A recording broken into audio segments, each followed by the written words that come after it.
3 മലയാളികൾ ഉൾപ്പെടെ 8 ഇന്ത്യക്കാർ കറാച്ചി വിമാനത്താവളത്തിൽ കുടുങ്ങി. ഇവരെ കൊളംബോ വഴി ഇന്ത്യയിലെത്തിക്കാൻ വിദേശകാര്യ മന്ത്രാലയം ശ്രമങ്ങൾ ആരംഭിച്ചിട്ടുണ്ട്. കുവൈത്തിലേക്ക് പോയ വിമാനം കറാച്ചിയിലേക്ക് വഴിതിരിച്ചു വിടുകയായിരുന്നു. പ്രവാസികളുടെ സുരക്ഷ ഉറപ്പാക്കണമെന്നാവശ്യപ്പെട്ട് പ്രധാനമന്ത്രിക്ക് മുഖ്യമന്ത്രി പിണറായി വിജയൻ കത്തയച്ചു. RB സനൂപ് ചേരുന്ന വിശദാംശങ്ങൾ നൽകാൻ. സനൂപ്, ഇത് എപ്പോൾ പുറപ്പെട്ട വിമാനമാണ് കറാച്ചിയിൽ കുടുങ്ങിക്കിടക്കുന്നത്? എത്രത്തോളം ആൾക്കാർ അതിലുണ്ട് എന്നാണ് നമ്മൾ മനസ്സിലാക്കുന്നത്? ഇപ്പോഴത്തെ സാഹചര്യം എന്താണ്? ലഭിക്കുന്ന വിവരം എങ്ങനെയാണ്?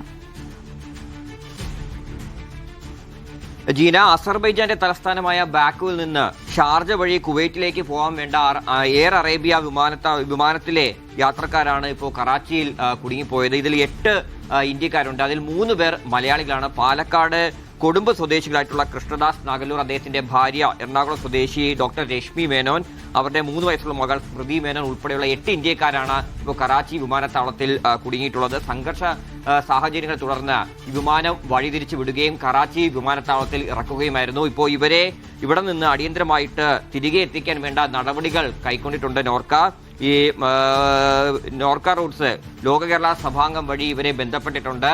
അതുകൊണ്ട് തന്നെ ഇവരെ ഇന്ത്യയിലെത്തിക്കാൻ വേണ്ടി കൊളംബോ വഴി ഇന്ത്യയിലെത്തിക്കാൻ വേണ്ട നടപടികൾ കൈക്കൊള്ളുമെന്നിപ്പോൾ വിദേശകാര്യ മന്ത്രാലയത്തിന്റെ ഒരു പരിശോധന വിദേശകാര്യ മന്ത്രാലയം പരിശോധിച്ചു വരികയാണ്. ഇവർ എത്രയും വേഗം തന്നെ ഇവിടെ എത്തിക്കാൻ വേണ്ട നടപടികൾ ഉടൻ തന്നെ സ്വീകരിക്കുമെന്ന് അവർ അറിയിച്ചിട്ടുണ്ട്. അതിനോടൊപ്പം തന്നെയാണ് ഈ യുദ്ധത്തിന്റെ അടിസ്ഥാനത്തിൽ കേരള ഹൗസിൽ കൂടി ഇപ്പോൾ നോർക്ക പ്രത്യേക കൺട്രോൾ റൂം തുറന്നിട്ടുണ്ട്. അതിന്റെ നമ്പറുകളടക്കം നോർക്ക ഇപ്പോൾ പുറത്തുവിട്ടിട്ടുണ്ട്. 011-237-47079, 011-237-42320, 919310443880. അങ്ങനെ 3 നമ്പറുകൾ കേരള ഹൗസ് കൺട്രോൾ റൂമിൽ കൂടി തുടങ്ങിയിട്ടുണ്ട്. അതിനോടൊപ്പം തന്നെ പ്രധാനമന്ത്രിക്ക് കേരള മുഖ്യമന്ത്രി പിണറായി വിജയൻ ഇപ്പോൾ ഒരു കത്തയച്ചിട്ടുണ്ട്.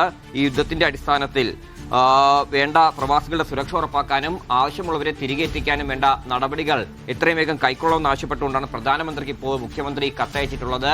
ഇതിനു വേണ്ട എല്ലാ സഹായങ്ങളും സംസ്ഥാന സർക്കാരിന്റെ ഭാഗത്തു നിന്ന് ഉണ്ടാവുമെന്നും മുഖ്യമന്ത്രി ഉറപ്പ് കൊടുത്തിട്ടുണ്ട്. അതിനോടൊപ്പം തന്നെ വിദേശകാര്യ മന്ത്രി S ജയശങ്കറിന് മുൻ പ്രതിപക്ഷ നേതാവ് രമേശ് ചെന്നിത്തലയും ഈ കുടുങ്ങിക്കിടക്കുന്ന മലയാളികളടക്കം തിരികെ എത്തിക്കാൻ വേണ്ട നടപടികൾ സ്വീകരിക്കണം ആവശ്യപ്പെട്ടുകൊണ്ട് കത്തയച്ചിട്ടുണ്ട്. ജീന, സനു, ഇവരാരെങ്കിലും നമുക്ക് ബന്ധപ്പെടാൻ സാധിച്ചിട്ടുണ്ട്? ഈ 3 മലയാളികളുണ്ടെന്ന് പറയുമ്പോൾ അവർ ഇപ്പോൾ സുരക്ഷിതരാണോ? ഇപ്പോൾ എവിടെയാണുള്ളത്? തിരികെ എത്തിക്കാനുള്ള വിദേശകാര്യ മന്ത്രാലയത്തിന്റെ നടപടികൾ എങ്ങനെയൊക്കെയാണ് നടക്കുന്നത്? അത്തരത്തിൽ എന്തെങ്കിലും കാര്യങ്ങൾ അവർ നമ്മളോട് സംസാരിച്ചിരുന്നോ? നമുക്ക് അവരുമായി ബന്ധപ്പെടാൻ സാധിച്ചോ?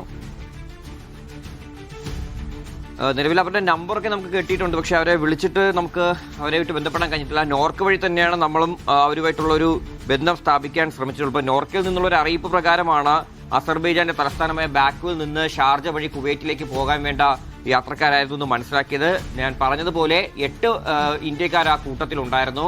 4 പുരുഷന്മാരും 4 സ്ത്രീകളും. അതിൽ 3 പേരാണ് മലയാളികളായിട്ടുള്ളത്. പാലക്കാട് കൊടുമ്പ് സ്വദേശികളായിട്ടുള്ള കൃഷ്ണദാസ് നാഗല്ലൂർ, അദ്ദേഹത്തിന്റെ ഭാര്യ ഡോക്ടർ രശ്മി മേനോൻ, മകൾ 3 വയസ്സുള്ള സ്മൃതി മേനോൻ. അപ്പോൾ ഇവരവിടെ കുടുങ്ങുകയും ഈ നിലവിലിപ്പോൾ നോർക്കയുടെ അറിയിപ്പ് പ്രകാരമാണെങ്കിൽ ഇവരെ ബന്ധപ്പെട്ടിട്ടുണ്ട്. മലയാളികളായ യാത്രക്കാർ കുവൈറ്റിൽ നിന്നുള്ള ലോക കേരള സഭാംഗം വഴി നോർക്ക റൂട്ട്സിനെ ബന്ധപ്പെട്ടിട്ടുണ്ട്. അതിന്റെ അടിസ്ഥാനത്തിൽ ഇപ്പോൾ വിദേശകാര്യ മന്ത്രാലയമായിട്ടൊക്കെ സംസാരിച്ചു വരികയാണ്. എത്രയും വേഗം തന്നെ ഇവരെ തിരികെ എത്തിക്കാൻ വേണ്ട നടപടി സ്വീകരിക്കും, അത് പരിശോധിച്ചു വരികയാണ്. എന്തായാലും കൊളംബോ വഴി തിരികെ എത്തിക്കാൻ വേണ്ട നടപടികളാണ് നിലവിൽ വിദേശകാര്യ മന്ത്രാലയം പരിശോധിച്ചു വരികയാണ്. ഇവർക്ക് വേറെ പ്രശ്നങ്ങളൊന്നും ഇല്ല എന്നാണ് നിലവിൽ നോർക്കയിൽ നിന്ന് കിട്ടുന്ന വിവരത്തിന്റെ അടിസ്ഥാനത്തിൽ നമുക്ക് പറയാനുള്ളത്.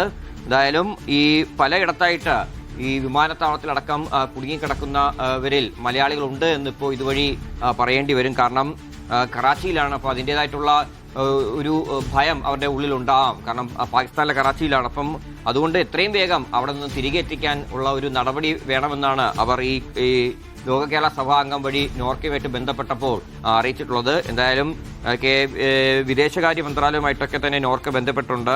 ഇവരെല്ലാം തന്നെ തിരികെ എത്തിക്കാൻ വേണ്ട നടപടി വേഗത്തിൽ തന്നെ കൈക്കൊള്ളും. അതിനുവേണ്ട പരിശോധനകൾ തന്നെ ഇപ്പോൾ കേന്ദ്ര വിദേശകാര്യ മന്ത്രാലയം ആരംഭിച്ചിട്ടുണ്ട്.